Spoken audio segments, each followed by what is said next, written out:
Okay, there we go. All right. Hello, everyone. Welcome to Fuck Wellness. I'm McKenna. I'm Lara. And we don't have Mal today because she's off honeymooning in Wah, Patagonia. wah. So she's having a blast. She's But having a horrible time. yeah, we do have someone really cool and really special. And in our heads, Amy is like our best friend. And anyways, also one of our top listened to podcasts ever because she's so interesting. So we are really excited today to have Amy Connor back on the podcast. Thanks, ladies. Excited to be here Yay. again. So fun. Um, so I think before we start, we have lots of fun things to talk about. And it's just kind of a time of year, I think that's a kind of a grounding conversation is always helpful to have of like, I don't know, in all realms of life. But before we get too deep, we wanted to do like a quick reintroduction of where we are at, because lots have changed since we last talked to you. And then we'd love to hear kind of just how you've been the last few months and anything new. Yeah. Yeah. It's Sounds wild. good.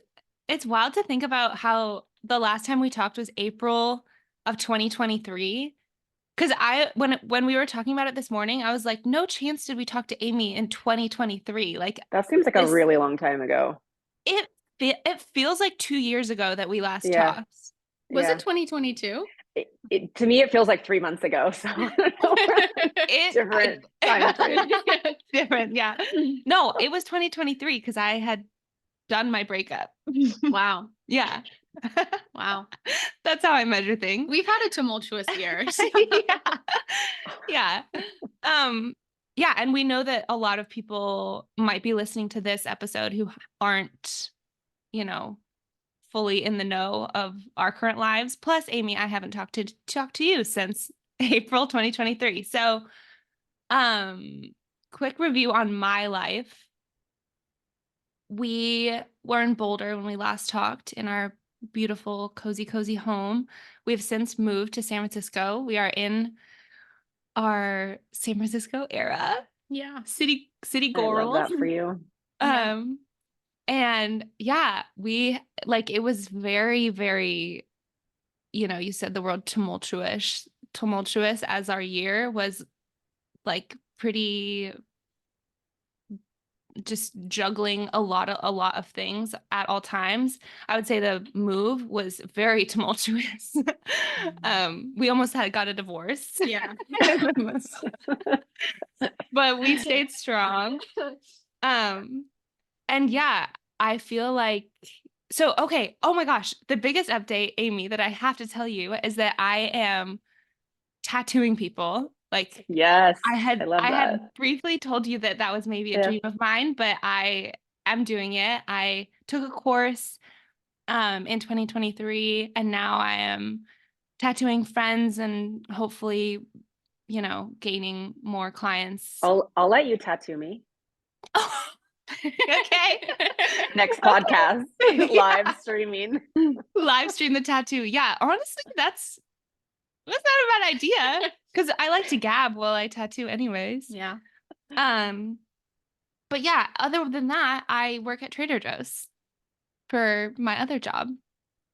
I think that's a good, and we can talk about this later if we end up talking about like money or any of that kind of stuff. But I think that's a good transition for you so that you don't feel like you have to have the tattoo business all figured out 100%. You can like slowly build your confidence.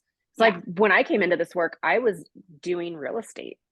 And if I had to start this work from ground zero without some kind of a blending of another business and a financial source, I probably wouldn't have done it.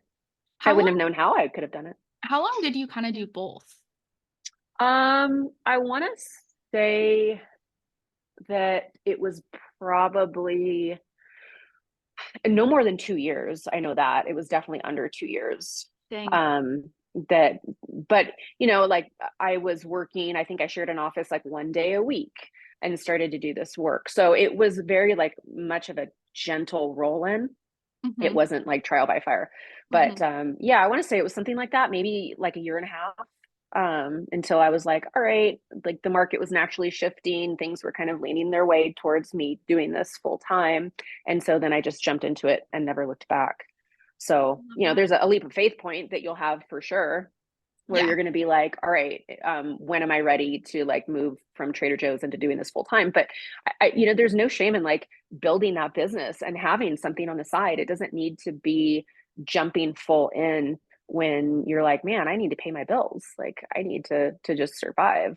It's just making sure that you don't have so much of your bandwidth committed into Trader Joe's job that you wouldn't have enough energy and ability to do the tattoo stuff. So you would just have to watch that and see how you feel about your energy levels and kind of where your mind is going, what you're daydreaming about, what you're thinking about. But Yeah. absolutely you could do both. And it's not blocking you to from doing both to your tattoo business growing, because you Mhm. have to build some sort of like confidence level around it, right? For it to then grow, because it starts with you. Fully. So no big deal. I love Yeah. Trader Joe's. Like I my favorite store of all time.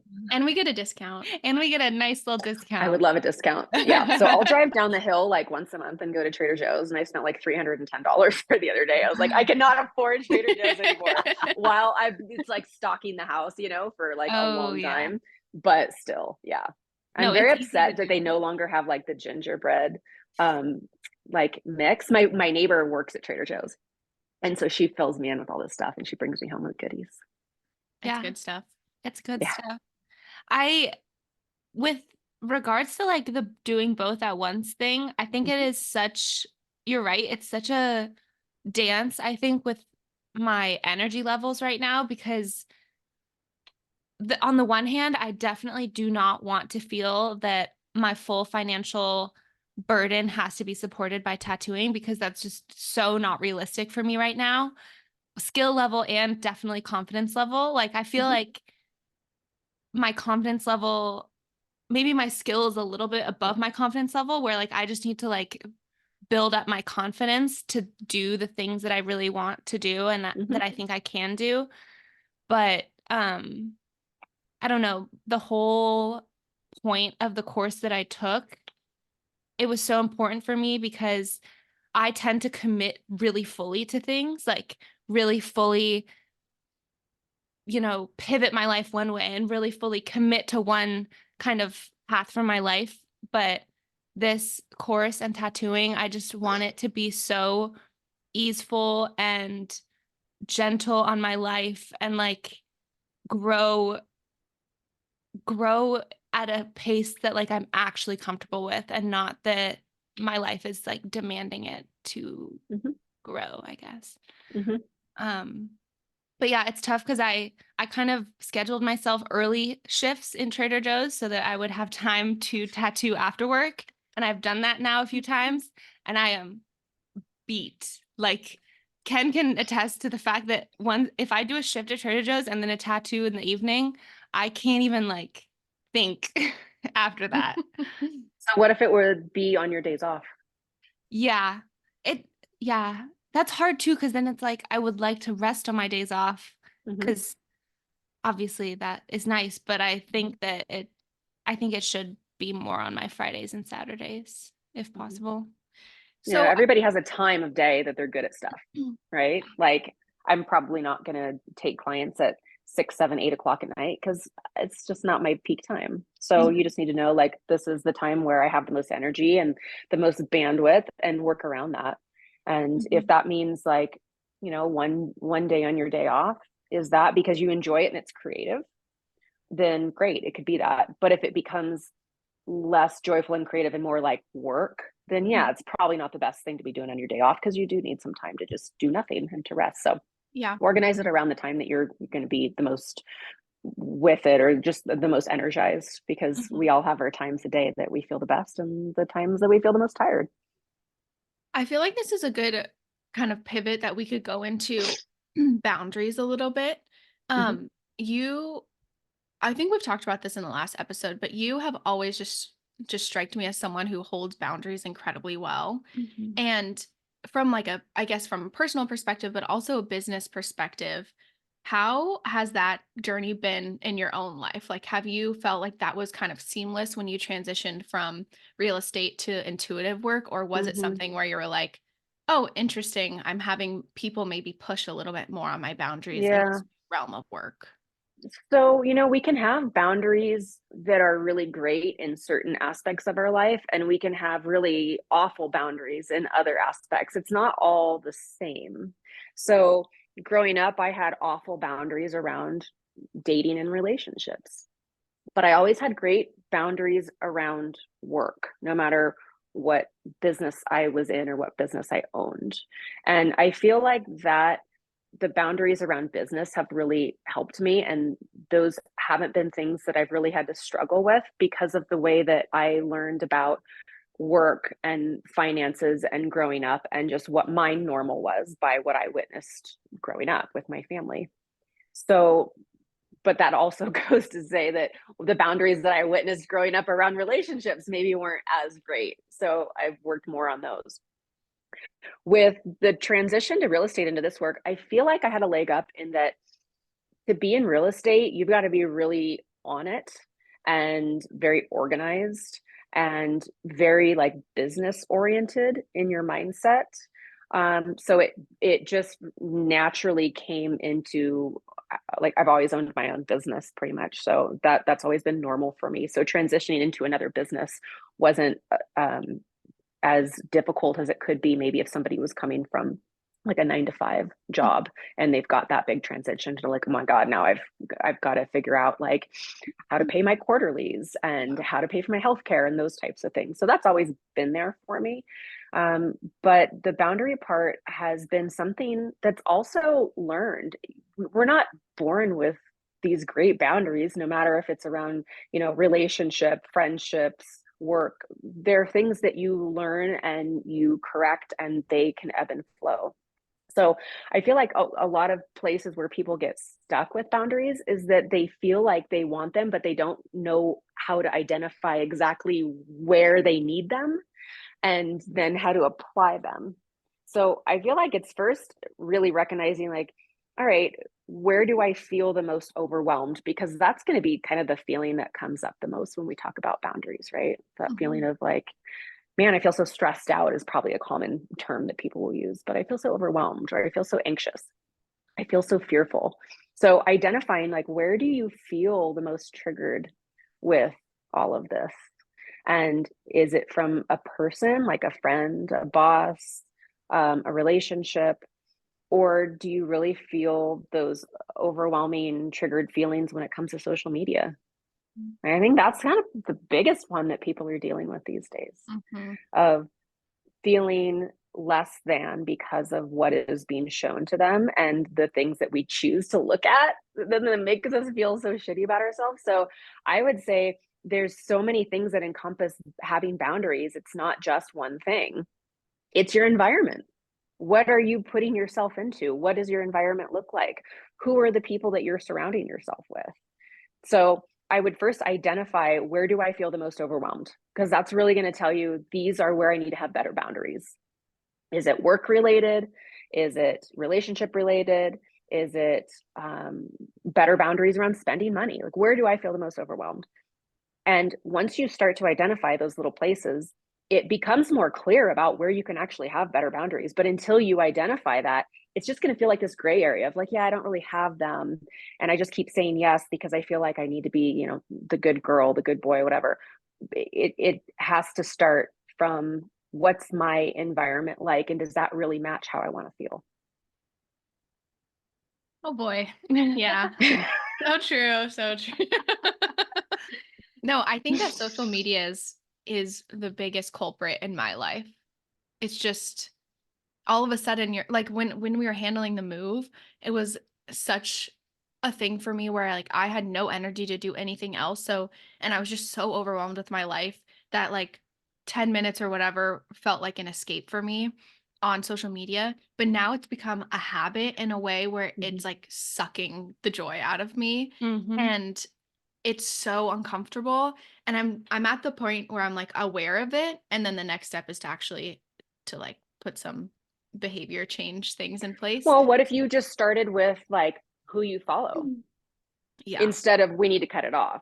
yeah, Like, what am I taking in? What am I viewing? What's making me feel the worst? And yeah. you're starting to cut little pieces out. Like, I'm not a big social media person, and I don't have social media for work. I feel like people survived before the internet, and we can continue to thrive without Mhm. having to be in front of a screen all day. Sure, it's something that brings us a lot of benefits as well, but it's something that's like, for me, not helpful. I don't Yeah. want to be looking at things that make me feel bad about myself or comparing myself, or like, I love to look at like pottery stuff online, Yeah. but that's not the only stuff that you're going to get. You're still going to get inundated with things that give Yeah. you some really big feelings. Yeah. And I know I just don't have the Mm. tolerance for that. I'm way too sensitive to watch things that make me feel bad. Not even bad about myself, but bad, like, when it comes to like people abusing animals or children, like just stuff like that, that just makes me like just hate humanity. So I can't put myself in that position. So I would say watch your social media for Yeah. sure, because that is one thing that will greatly contribute to feeling like you're very overwhelmed, and you will feel like, man, if I can't commit to having boundaries around watching social media, can I really commit to anything else? Yeah. So it has those small things, right? Like if I'm feeling Mm. like I'm not having boundaries around like food or exercise, it's like, well, what can I do in order to be consistent to myself and not look at something in a really big picture of I have to have boundaries around this really big thing? Like, let's start small. Let's just be consistent about something, because you're just developing a new pattern. Like, you weren't born with social media. So it's just a development of just a pattern or a go-to thought or activity that can be Yeah. changed, but it takes some time, just like it took some time to get where you're at. Yeah. This leads me in sorry to like just steamroll here, No, but go for it. so Laura, the course that she took for tattooing was from this person that in ways resembles some of the like themes of I think how you show up in your own space, which is like these really powerful people holding boundaries strongly, but also this level of like trust in themselves that just kind of exudes Mhm. through like your business. And I'm just wondering when you I guess like when you transitioned to like more intuitive work, talking about like your choices to not be on social media, all those things. Do you feel pressure at ever to be like, I have to conform like other people in this space are doing, or I have to show up in this way to get clients? I'm just kind of wondering like how that felt for you. Cause for me, like real estate feels like a very hustle kind of Mm-hmm. vibe. And then I don't know, I just trusting kind of like, oh, I can support myself because I'm good at what I do, but there's still sometimes that noise from the outside that feels overwhelming, at least to me, and I'm just wondering if you've ever navigated. Yeah. Well, I look at other people that do this type of work, and yeah, they all, not they all, a lot of them have a big presence on social media, um, on, advertising. I've never advertised for my business. It's always been word of mouth and repeat clients. And I deeply believe that will always be my path. So I don't feel like I will ever have to go, because it's just a truth Yeah. in me. But it's interesting because I look at other people who do this type of work, and I've had sessions with some of these people, and it's not all what it seems like. No. Yeah. So it's tough because, um, I see how people can get drawn in to this type of work and how people present themselves on social media. And it's, I don't want to be, I don't want to be that, I don't want to be dependent on people finding me that way, or or having to have a certain thing to talk about and a certain way to do it, and then be nervous about, am I going to come across wrong, Mhm. or will I be looked at with judgment? Like, it's just not my thing. Yeah. So yeah, maybe my business could be a lot bigger, because I see how big the people are that have sat with me, that do a lot of social media work, or do a lot of speaking engagements and that kind of thing. But do I really want to be that person? I know it'll be a lot less individuals that I could help. I wouldn't have enough time to do it all. Mm-hmm. So that's a tricky thing of like what feels good for you versus what would be expected of you if you were to start a business today. Like if Yeah. I started a business today, I would feel a lot of pressure to have myself on social media and to show up on live videos and YouTube and that kind of thing. And it's just not who I am. So it would feel very uncomfortable, but it would feel like something that I have to do because everybody else is doing it.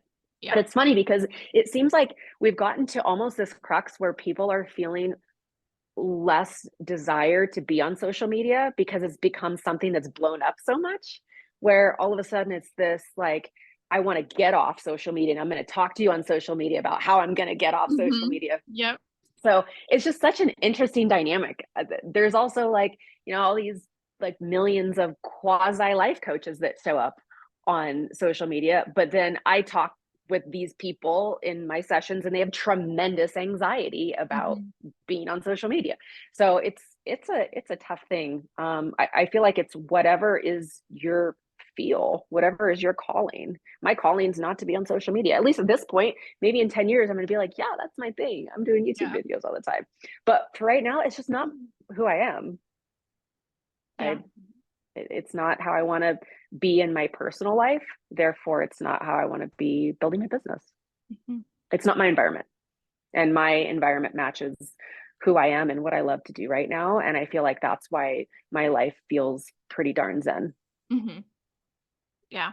And to set the record officially straight on the podcast, we only recommend people to Amy for any sort of reading. Yeah. If anyone even says the word reading, I say, Amy Connor, look up in your phone right now, Amy Connor. Yes.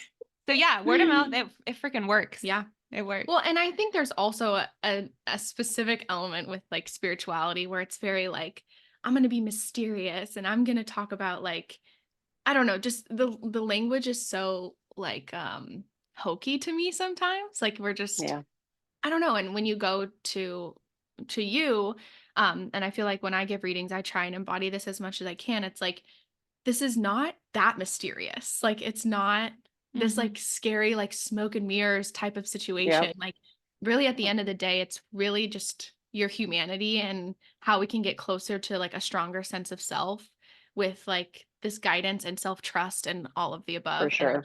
Yeah, I think you do totally that agree. really well.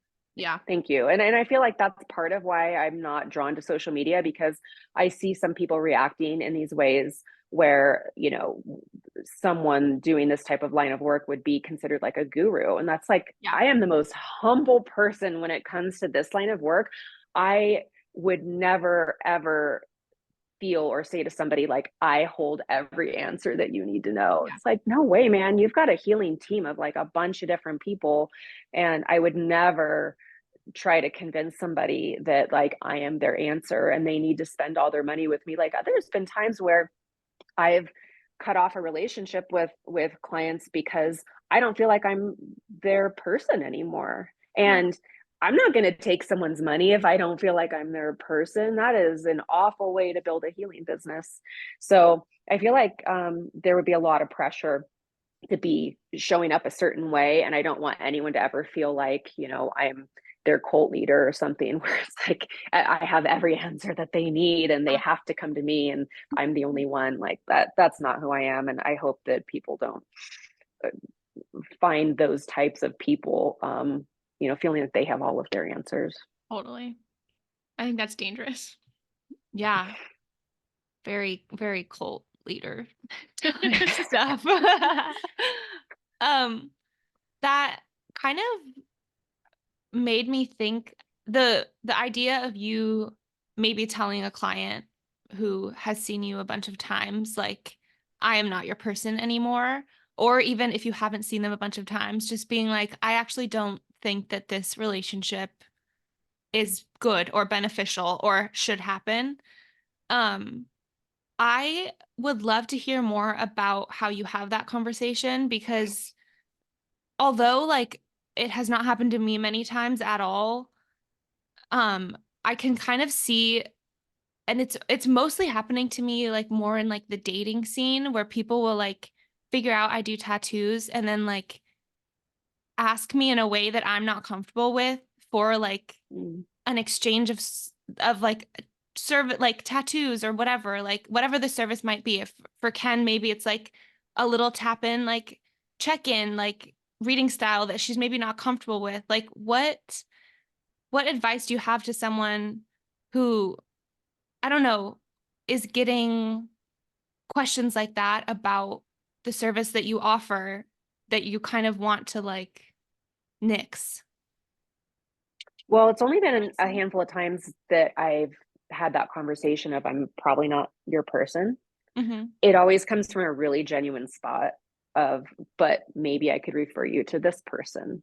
Mm-hmm. Maybe they could be more helpful. But I just get a feeling like I can tell if I'm going to be the one that is really able to help them transform and give them information that they will be able to do something with, or if they need to hear that information from somebody else. Because my ultimate goal at the end of the day is to help somebody move through all of the places they're stuck in their life.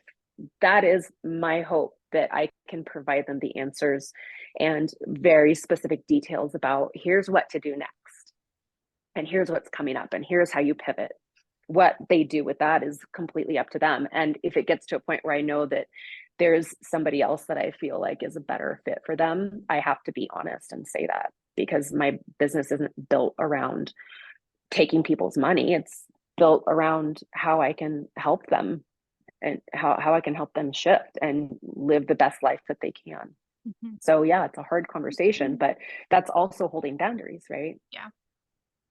And that's a practice of, if I don't feel like this is right, I have to do something about it. Otherwise, I am just matching up with the energy that I don't want to match up with. Of, Mm-hmm. all right, keep bringing me clients that aren't going to get what they need from me, and I'm not going to feel that we have that future together, but I'm going to keep on because I need that money. Like that's not what I want to be producing or attracting. That's not matching my environment. Mm-hmm. That's a hard thing to do, I think, if you don't have, I don't know, like a healthy relationship with yourself or with the trust that it's like, okay, well, I'm going to have a client. Then when I say no to this, I'm still going to have clients that align with me, right? Like that can Mhm. be scary, I think, especially when you're starting out. For Mm-hmm. sure. Yeah. But you are ultimately deciding what type of client you're bringing towards you. Yeah. There's no one else deciding that for you. Yeah. There is no magic man behind the curtain that's like, this is the type of client that you're going to get today and tomorrow, next week. You are the one that's ultimately saying, like, bring this to me because this is my belief. Bring this to me because this is how I live my life. So Yeah. again, going back to like, what's your connection to your environment? What are you saying yes to all the time? Yeah. And if you're saying yes to things that you're like really pissed off that you're saying yes to, like, what are you then attracting? Mm-hmm. More of that. And then you're just going to be getting yourself deeper and deeper. So it's better to cut that off very quickly, where you say, this doesn't align with me, or this person doesn't align with me, than letting that go on. Otherwise, you really are giving yourself more of that energetic connection to things that you ultimately wouldn't want. Yeah. So the faster you say no, whether it's to, anything that doesn't match you, it could even be one date that you go on with someone because you're bored and you don't have anything else to do. As soon as you do that, you're like, bring me more of this, even though I know I didn't want it. So you got to be really careful about what you're actually agreeing to. McKenna's shaking her head. I think I hit a nerve. I was trying to No, keep it together over I hear here. you. I hear you. That's that's spot on. Yeah. It's hard though. And I think that there's this, I, I don't know, for me personally, I've had this big, huge shift in like the last 4, 5, 6 months. And the realization of how much power I actually have is overwhelming a little bit. Once you kind of come to the point where you're like, I'm in control of way more than I thought I was in control of. But that comes with its own set of like scariness in a way, but also empowerment. And I just think that it's like, it's a cool thing to be aware of now, but it's also like, holy shit, like I'm responsible for both the good and the bad. Yeah. Absolutely. Yeah. Nothing's been predetermined, right?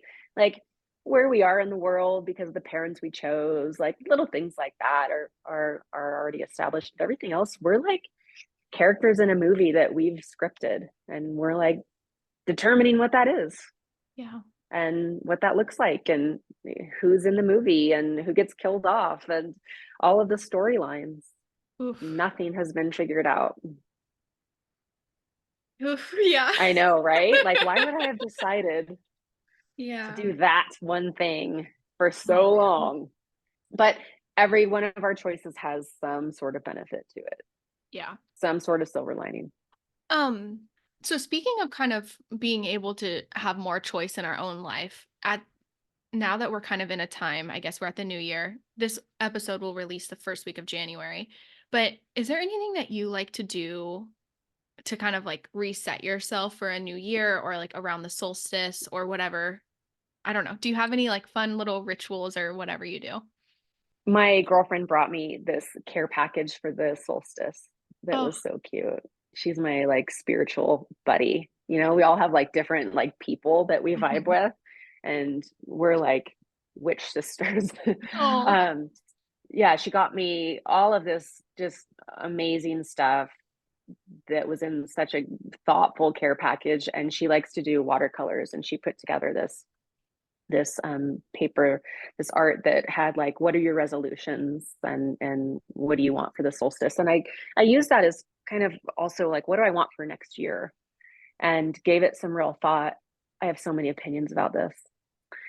The resolution thing is so interesting because we always think about, and I don't know where this came from, was this like a media thing or what, but we always think about like health. Oh, I'm going to start working out, or I'm going to start cutting this stuff out of my diet. I was like, that's the last thing I'm going to think about this year. That's hmm. the last thing I am going to go into 2024 worried about. There's so much of this resolution stuff that comes from this place of, I've tried it and I've failed and I've been really disappointed in myself, and here we go into another year and I'm probably going to fail again, but I'm going to try for a while. So we go in with these thoughts and feelings of this criticism and disappointment, and it can often come from this place of like trauma and I'm never good enough because I've always failed. When we start resolutions coming from that core space, that is a terrible way to start creating something new. So instead, why don't we not look at what can we do health related going into this year? What if we looked at what type of opportunities can we call in, or what type of little pieces of intuition can I be more aware of? Because if we look at something from a space of what kind of opportunities can I bring in, that really starts to be the beginnings of, if I want more money or better health or a relationship. But if I'm looking towards the opportunities instead of the item, it's much more available to me.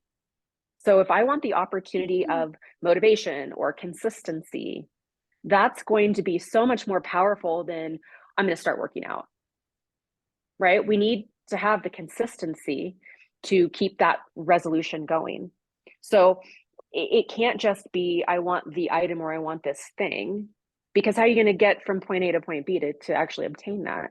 But what if we were more open to the opportunity and the awareness of that opportunity, or the awareness of those little intuitive pebbles that are always like put in front of us Hmm. that we ignore? Hmm. Our intuition's lighting us up millions of times, billions of times in your lifetime up until this moment. Your intuition's been like, hey, do this instead, or hey, this would be an easier option for you, so pay attention to this. So what if we brought in a resolution of having more awareness to those little intuitive pebbles so that it could lead us in the right direction? Instead, we're used to asking for that one big thing. I want more money. Well, okay, if you want more money, how are you getting to that point? So then I would take a step back. And if you're a self-employed person going, yeah, I want to bring in more money, I would be like, all right, I want to bring in more drive, more consistency, more clients, more motivation, more opportunity for ideas to bring in different programs into my business. So it wouldn't just be about money. Does that make sense? It's more Yeah. about like the opportunity that you are looking for, kind of the pathway that you're looking for, not the Mhm. actual item. The item will come. Yeah. It's what are you doing to bring in the little things first? Yeah. So I would say start with that. What type of opportunity or awareness do you want when it comes to this next year? I would also go into a really big one is who are you surrounding yourself with? Because if you're like, oh, I want, all these wonderful things in my life, like, do the people in your life actually support that? Do they really want that for you? Because you could wish for all of these wonderful, great opportunities and advancements and cool things. But if you are surrounding yourself with people that are like, that's never going to happen, or I'm going to judge you, or that's going to be too difficult, or that's not my pathway, I'm going a completely different way, how is that going to help you? So, who you're surrounded with is enormous. And it's not always going to be about one specific person that you're surrounding yourself with. Because if you look at your tribe, every single person within your tribe is a facet of you. Like I've got my cool witchy girlfriend who really supports that side of me. I also have some real business minded women that support that part of me. Mm-hmm. I've got some really outdoorsy women that support that part of me. So look to who your tribe is and who is mimicking those facets of yourself so you can really identify who is surrounding you that will build you up and really help you propel to where you want to go. If I'm looking at wanting to develop more of an outdoorsy women's group, I'm probably not going to go out of my way to have someone in my life that's completely against that and not really into it, unless they have something else that we vibe on. If they're like really creative and that could be a part of me that they bring out as well, awesome. But it has to be something that matches up with me Mm-hmm. in order to support me of where I'm truly wanting to go. Yeah. Speaking of where, where inside of you your quote, like intentions or resolutions are being born from is so interesting because I feel like McKenna and I have, because we've moved to a new city, we're meeting lots of new people and being in different environments. And there is just such a sense that we both feel when we're like, oh, right now, all of these people are being fueled by the fact that they hate themselves. Like that they are so like speaking to themselves in the worst possible manner a person could speak to anyone. And you can feel it when it's like, oh, this is your motivation, actually. And like, I don't know, I feel like we're pretty strong and solid in the fact that like it needs to come from love and it needs to come from like acceptance and wanting to just grow for the betterment of ourselves. But it is like you can feel like a little bit of a sponge when you're around those people where you're like, oh my God, like this is seeping in a little bit. And I'm talking Mm-hmm. about my body to myself in a way that I have not in a long time, or I'm talking about the way I make money or the way that I look, like all these things where you're like, oh my gosh, it is so contagious. And I think really rampant as we were talking about with social media that like the bad voices seep in fast. Yeah. Um The biggest change for me, because I've experienced that, and I grew up wanting to have, the name brand purse or whatever because of other people did or how it would make me look, or I wanted to drive a really nice car because how that would make me look. That is so far from who I am right now. I can give a shit what I drive. mhm, Or like my purse is like a locally handmade thing. Like it's just such a like, okay, I spend money on like outdoor gear. That's my crux if yeah. we want to talk about like where that goes. But it's so different. What changed for me was I removed myself from that environment literally. I literally moved away Mhm, and found myself surrounded with people who don't care about the physical. So I care less about my physical. mhm, I'm not berating myself for not losing that 10 pounds that I did my whole life. Like it was my environment that made me consider that weight or not having perfect features or whatever it was. I moved to a different environment that matches what I want, which is connecting with people on a real level, connecting with the outdoors, like not being in a space where I feel like I have to be on social media. It's just a different world.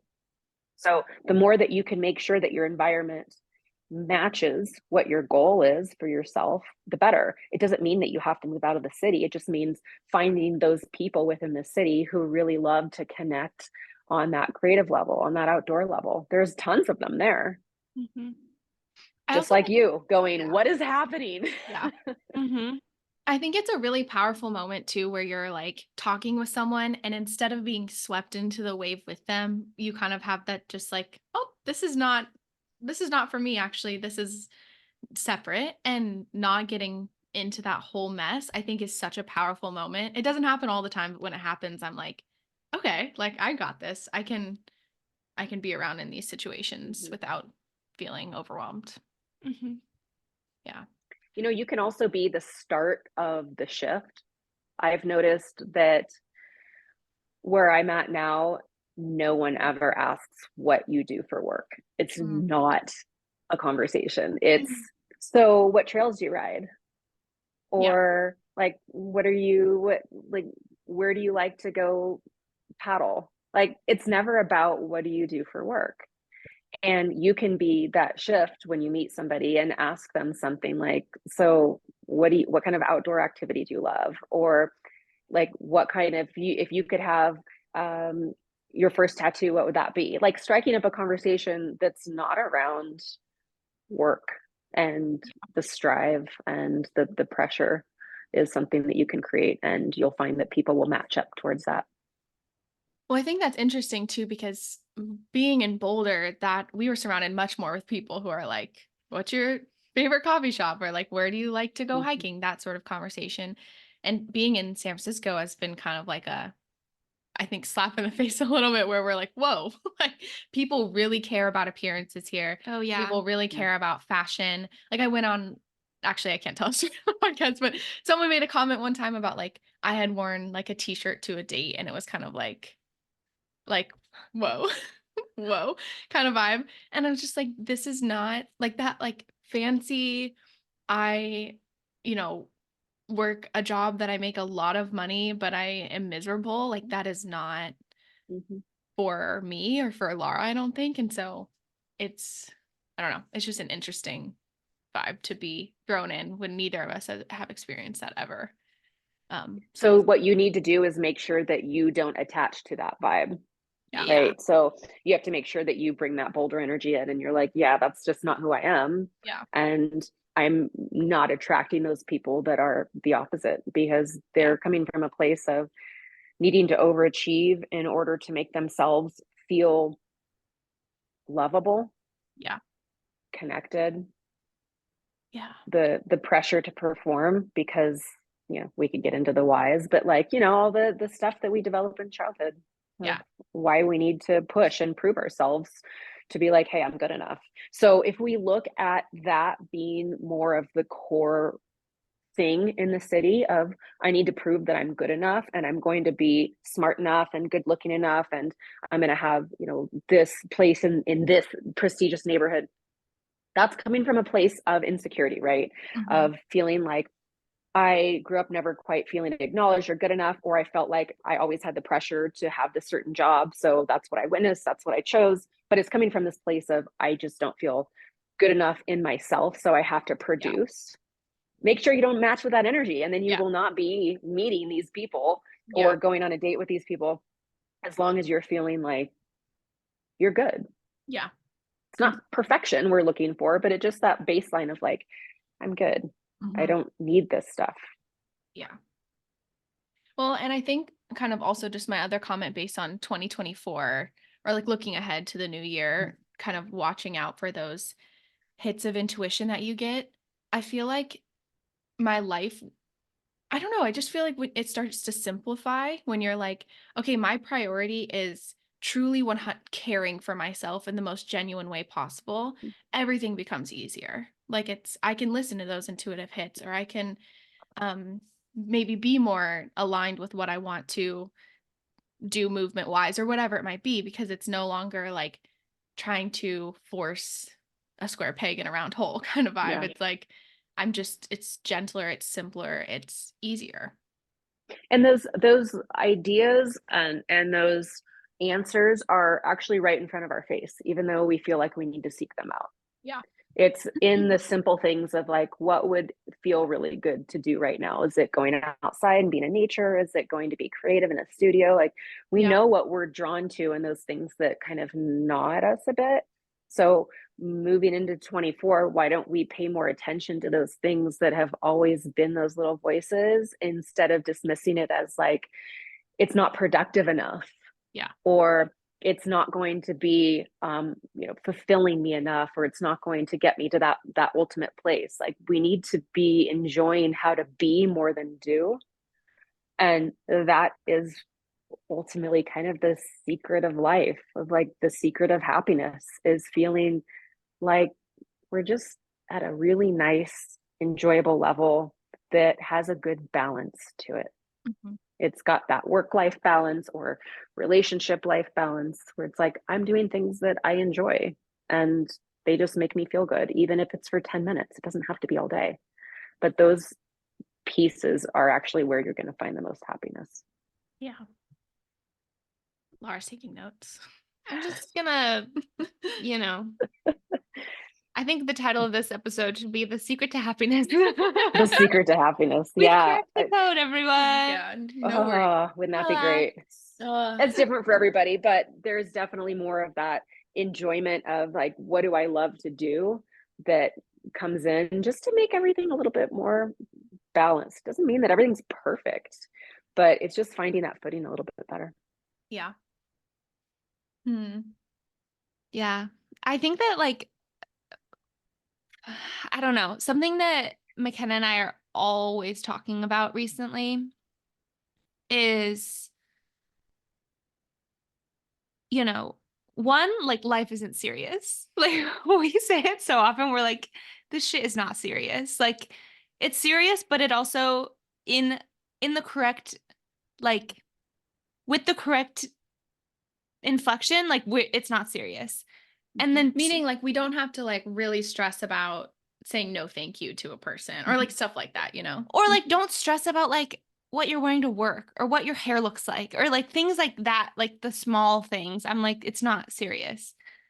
But then also like it is serious, I think, to us in the realm of like the stuff that we are serious about and we talk about all the time. It's like not so much career, yes, I guess, you know, doing the things we want to in life and helping people, of course, yes. But something that we are so serious about actually is like loving ourselves and finding someone who can love us so easily and with like just the clearest, I don't know, just in such a clear way. Like that is something that we are very serious about because again, just talking about what we see on social media or what we see with people we know in our lives, like the pressure to check the boxes, I think can be so suffocating that people do end up choosing a love that maybe isn't,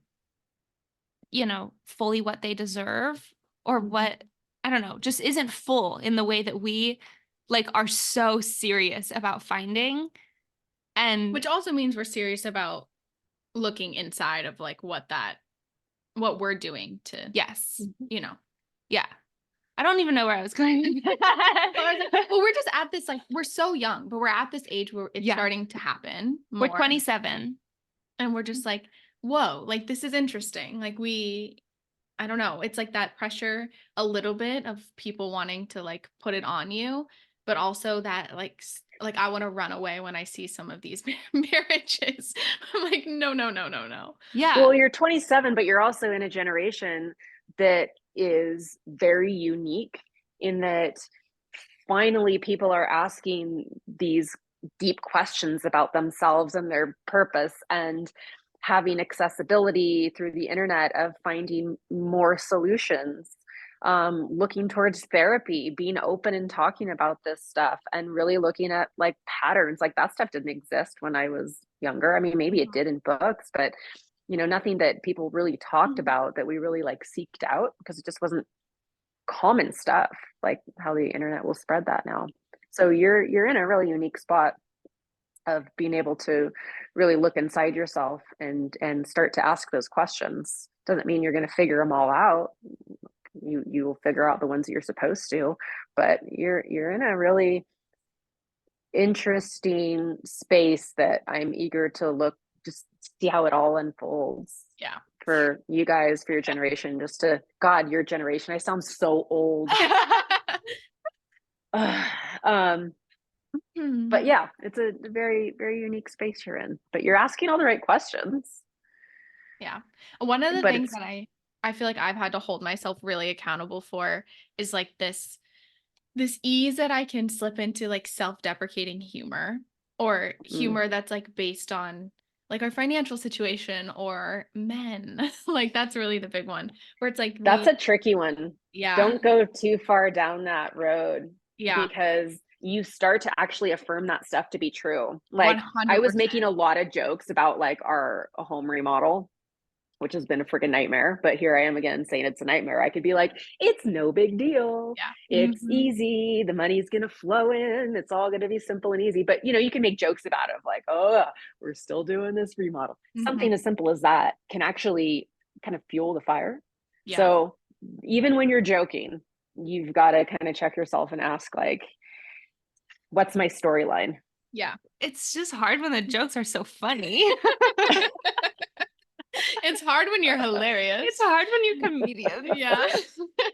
No, but I do have to be careful because I've just started noticing that I'll say the joke and the words feel cheap to me. Like they're Mm, just all of a sudden it's not hitting the same.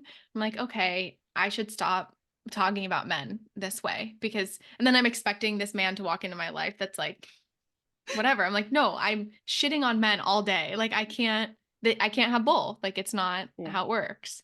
So it's just interesting to kind of But at watch. least you're acknowledging that, because Yeah. that's the first part of any pivotal shift, of acknowledging when you're doing it. Yeah. Doesn't mean you just have to be perfect at the end of the day with it, but at least acknowledging it and being like, okay, there I went again. Yeah. And Totally. checking yourself starts to kill that energy so that it doesn't develop too far. Yeah. Yeah. Similar to like I'll have self-deprecating jokes in my head or something, a mean voice will come up and that voice has now been like it feels more foreign to me, right? Like it's Yeah. like that's a weird thing to think about yourself kind of. Mm. I think that's good growth as they say. Mhm. I don't know. New patterns. Yeah. Oh, I had one other thing I wanted to ask and it's slipping my mind. About can't remember. Do you have anything? Money stuff?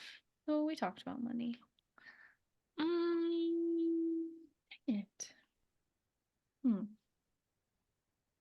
Do you have So anything? we touched a bit about on kind of what to look Mm. for this resolution stuff Yeah. into 24. So what if you really know what you want and you're like, I've identified it. I know what opportunity I want, or I know what thing I want, or I know, like, without a shadow of a doubt. Mhm. All Some of it's going to come in from the thought of like, what do I know that I'm doing that I shouldn't be doing? Mhm. And we all know these things. Like, Yeah. I should be stopping that food or that thought or that person from coming back around or this behavior. Like, we all have those things of, if I said, hey, list 3 things that you're doing right now that you know you shouldn't, you could absolutely come up with 3 things, probably a Mhm. lot more than that. That's your intuition saying, hey, probably not the best way to go about things. Let's try something different. So if you're like, I know exactly, I've identified everything, let's go for it. I would say to start really small in order to have some consistency. So if I were wanting to go vegetarian, probably wouldn't do it all in one day. I'd probably be like, let's start meatless Mondays and let's build from there. Or a new exercise routine. I probably wouldn't go full force and do it 7 days a week. I'd be like, well, I'm just going to go for walks and see how it goes. Changing diet, probably not the ideal thing for long-term maintenance to change it all at once. I'd be like, well, I'm just going to drink more water for a while and start there. So get your baseline up, but have some sort of consistency around it so that it's going to give you a little bit more of that long-term effect or a little bit more motivation. I'd also be writing down what your actual goals are for the year, not just thinking about them, not just talking about them. Those things are really fleeting. When we start to write them down, they become more factual. So I would take every category in our life that we want to really have some effective change in. It could be relationship, health, personal growth, spirituality, family, whatever it is. But I'd go through each of those categories and really write how you expect to feel around them, not the identifying factors around each one of them of what they exactly need to look like.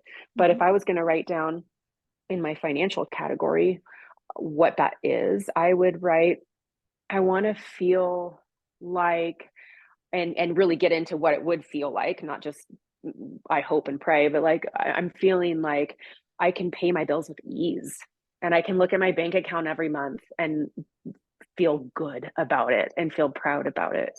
I can feel what it would be like to have money coming in from multiple sources. Doesn't even just need to be from the most obvious one. Could be some random check that you get that you're not expecting. But just get into that feeling of like what it would be like to have everything working out and do that throughout all of your categories. That could take as little as 15 minutes. It's kind of like your written vision board, or go longer if you want to. I would from there really set yourself up for success for what your goals are for 24. So if you are wanting to start a workout, put your shoes out. If you're wanting to start a new book, put the book out. Make it easier for yourself to grab onto these things instead of all the excuses in your head of like, oh man, I would do this, but fill Yeah. in the blank. It's just too hard to get there. Put it on your calendar. Like have a system in place to at least make it that much easier for you to get to that goal instead of it being a pretty big divide. Mhm. I love the idea also of decluttering, like literally decluttering your space, because that is really giving you some energetic room for some new cool stuff to come in. I'm sure it's probably in the whole feng shui thing of like literally making space for another person to come into your life, where you're clearing that space out of a drawer. Like all these different ways that you can bring in that energy of if I want to write a book, I'm going to declutter my desk and my office space so that I can go in feeling good about that space. So I'd Mhm. be looking at like making some literal space for all of this stuff. And I wouldn't look at it as just being like a new year thing.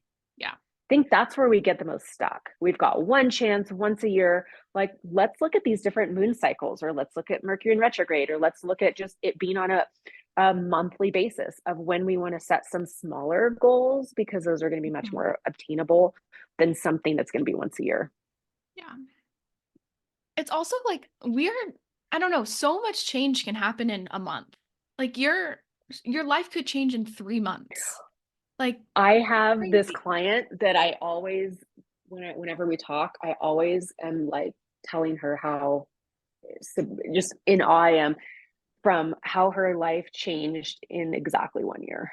It Yeah. went from breakup, terrible, like super sad breakup, to a year from then, she was either engaged or married and then had a baby shortly after that. And I'm like, can you just like, it's such a trip that a Mhm. year ago we were talking about this breakup and now you're like with the person that just like lights your fire and you're so excited about. So life can change so quickly. And I think the older you get, the more you witness your friends going through these shifts of like, wow, you broke up with that person, you moved here, but you met this other person and they're a better fit. And all of the craziness that you went through had a reason, had a Yeah. purpose. Yeah. Can we tell apartment or the story of our apartment really fast? I think you'll really like it. Okay. Because it was like the most like unreal set of circumstances ever because both of us had nowhere to live and we were like full stressing. Like Mhm. so it was horrible. Like 3 months of just like horribleness. And Laura had a last minute invite to go to Europe for 2 weeks or so. Mhm. And it was, like, right when we were still trying to figure out our housing situation, and I was like, "Laura, you have to go." Like, we were just doing all these things that weren't like, we were not sitting down being like, "We want this apartment. This is, like, what we need," whatever. And this apartment fell into our lap. We were touring, we only toured 2 apartments. We toured the one we're in and we took one other, and we were fully prepared to feel like we had to go live in a one-bedroom Mhm. with, like, my dog who's 65 pounds, and, like, we were just like, "Oh, we'll just make it happen." I was so detached from San Francisco because in my head, I was like, "Boo." Like, San Francisco, California, like, I'm never gonna live there. And Amy, we had talked in, I don't know, a few months before, like late summer, early fall. And you were like, I think you're gonna love San Francisco. And I was like, okay, we'll see. And I'm just like so close-minded. And anyways, we end up, one of our high school good friends, his girlfriend lived in this apartment building and was like, hey, there's 2 empty units. Like, do you want the landlord's number? So we contacted the landlord. It ends up being like this private, like family owned building. And it's like a proper 2-bedroom in one of like the quote nicest areas, I'll say. Mm. And for like way under market value. So we could afford it. No, no financial checks whatsoever. Whoa. He was like, I just like supporting like young adults getting started here, and no additional fee for my dog, parking spot, like free parking spot, like all of these things. It's just like I had on my list of like, I I cannot live in the city. I don't like it enough to like give up these luxuries like a parking spot or laundry in the building, like that sort of thing. And then this apartment was just like, here you go. Like this has everything. And we moved in. We were like done. We're like, we're doing it. And it was stressful, but it also was like this moment where I feel like in my, oh no. Oh, you're here. um, Sheila. this moment where I was like, okay, miracles kind of can happen. Like we can, I don't know, just like the magic of life in a way where I was like, okay, this is, But I have to yeah, point out the obvious. yes. I love that you call it a miracle. You guys did this. I was pretty You unwell at have the time. you No. have to be a match for Yeah, this to happen. You Yeah. have yeah, to. You have to be calling it in unconsciously, consciously. You have to be an energetic match for that to even be there. The hope has to be there. yeah, Yeah. It's So yes, you can have shitty thoughts of like, yeah, oh, it's probably not gonna happen. But the bulk of it was like, yeah, we deserve this. yeah, This is possible. yeah. no, but it's so funny to be talking to you about this from this apartment though, because I remember the time when you and Ken had that reading in the fall, or was it in the fall? I think it's September September? or late August. Because things were still very much in flux with even if Ken was going to try and move to the city with me. Like I knew I was going to be coming to San Francisco like solo or with my family. But like after that reading and you being kind of like, no, I think this is kind of the vibe for now. I and thank God the energy was there because after that point, it was kind of like, okay, in my mind, I was like, this is going to happen. I think in Ken's mind, she was very much like, I don't know. But in my mind, I was like, this is literally our life now. So, Yeah, Laura held the vision. Just was like trudging along. But I love San Francisco. I'm shocked with how much I love it. Oh. Yeah. oh my God, you know, Surprise. You're like, I'm so shocked and Really? Tell surprised. me more. Yeah. It's been fun. oh, I love it. Yeah. It's a good place for you, at least for now. Yeah. for now. Happens. And I think it also served as a reminder of like the next time something comes around that feels like, oh, well, it's going to be impossible to get it or Mhm. impossible to do. It's Yeah, kind of just like a reminder of, well, this happened. Like there are, absolutely. I don't know, it's helpful to have a couple under your belt to be like, all right, like remember when you were so scared for Mhm. 3 months, but then you were totally fine and supported and taken care of. Yep. Yeah. It's important. I always go back to those moments in time when I'm doubting. I'm saying, but it already happened. It was easy then. Yeah. Why can't it just be easy now? Takes a lot of pressure off too to be like, I have to make, I don't know, like even me, I'm making some new business decisions in the new year. It's like, it doesn't have to be that perfect. If it doesn't work, it doesn't work. Mhm. Like I I don't think I'll die. Like, it's gonna be okay, What's the worst that could happen? Yeah. But if you're going to play that, you also have to play what's the best that could happen, because that's the more likely decision than the Yeah. worst case. Oh, dang.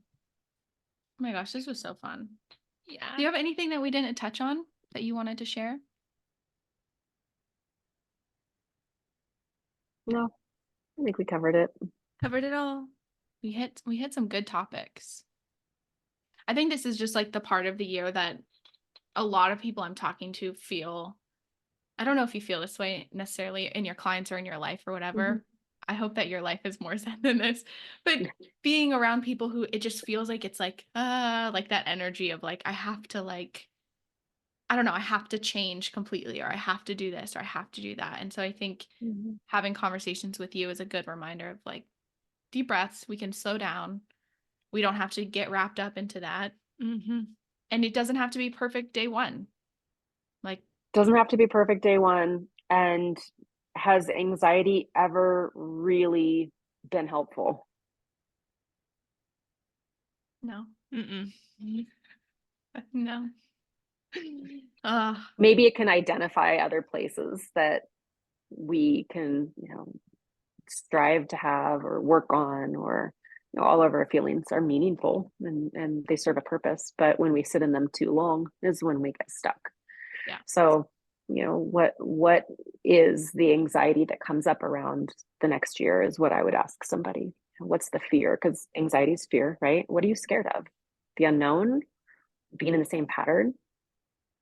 Yeah. What is it that really comes up? Because it's easy to say I feel anxiety, but it's harder to really identify those little cracks and where exactly you feel it and why. It's easier to say I'm stressed out than to say I'm having some really big fearful feelings about this, and this. So I would say just crack it open a little bit more and see what it is about that franticness that could come up for somebody, or the uneasiness that could come up, and why that is.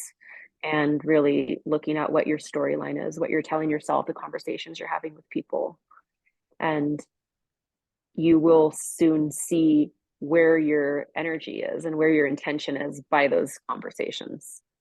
And or if they're leaning heavy on the anxiousness and the stuckness and where you need to grow, or are they leaning more in like, man, I'm just enjoying life, like this has been really fun. Your story and your environment are really creating who you are and where you're going. Yeah. Oh, I told Laura, I was like, Amy's going to come on the podcast and going to set us straight for the new year. Yeah. And you have done Setting you just that. straight. Yeah. Yeah. Exactly what I needed to hear. Mm, Laura, do you have any last things? Um, no. We just love you a lot. I love you guys too. I love being on here. Oh.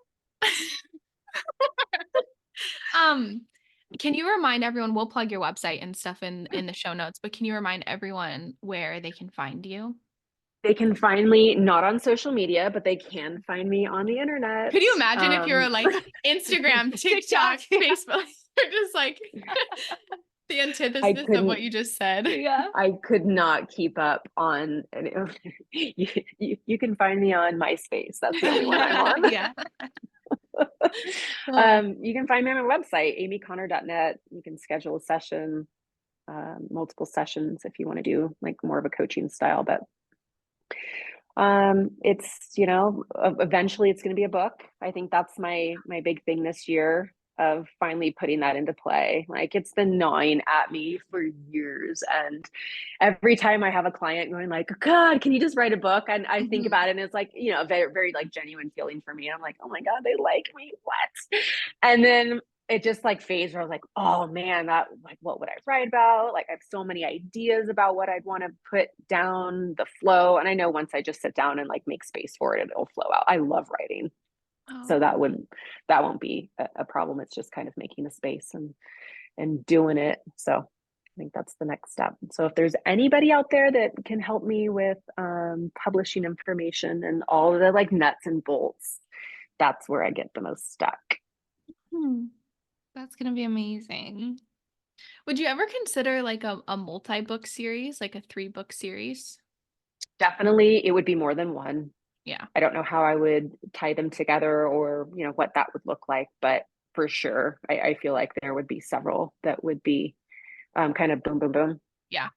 As soon as you Um, said writing a book, I was like, I see 3. There's like yeah, 3, which would be for so sure. cool. It would be cool. It's just doing it. Yeah. It's just doing it. Oh, I'm so excited for you. But that sounds way more fun to me than social media. Oh, Way yeah. more fun. Yeah. Yeah. I would be worried if it was the opposite way. Ooh, I would be worried too. Yeah. Yeah. So Ugh. I would say, after this convo with you guys and just reflecting as you move into next year, and probably for your listeners, this could apply as well. Ask yourself what is serving you, who is serving you, what's not serving you, who is not serving you. But I bet you that social media is going to be a part of that. Mhm. And it doesn't mean you need to like quit it, but I would ask yourself, like, what type of information am I getting every day from this? And is that what I really truly want? And is this what benefits my hair good? Or do I need to start to pick and choose some different topics and people and just what makes me feel good and inspired? Like, you would only hang out with people that make you feel wonderful and inspired and supported. So why aren't you hanging out with those people online? Oh, that's a good reminder. Hmm. Especially because TikTok is like that thing where it doesn't really matter who you follow. They're just feeding you things. Oh, I don't know. I've heard of You would hate TikTok. I'm not TikTok. that I can old, almost but I guarantee don't you. know it. No, don't ever look at it. It's bad. Ugh. Okay, those are good next steps. Hmm. I Thank have you like so 3 apps in my phone, so The calculator. All trails. Yeah, all trails. 100% subscriber. Uh, Actually, it's Trailforks is my is big it one. better? That's my go-to. Okay. 100% better. Yeah. Okay, well, we'll have to check it Yeah. out. Trailforks, Strava, Drama. Yeah. all the outdoorsies ones. Yeah. That's it for me. Oh, yeah. So really happy to connect with you guys, Thank you so much. and It's I look always so forward to the fun. next one. Yeah. Yeah. Yay. Alrighty. We'll talk to you soon. Sounds good. Until next Bye. time.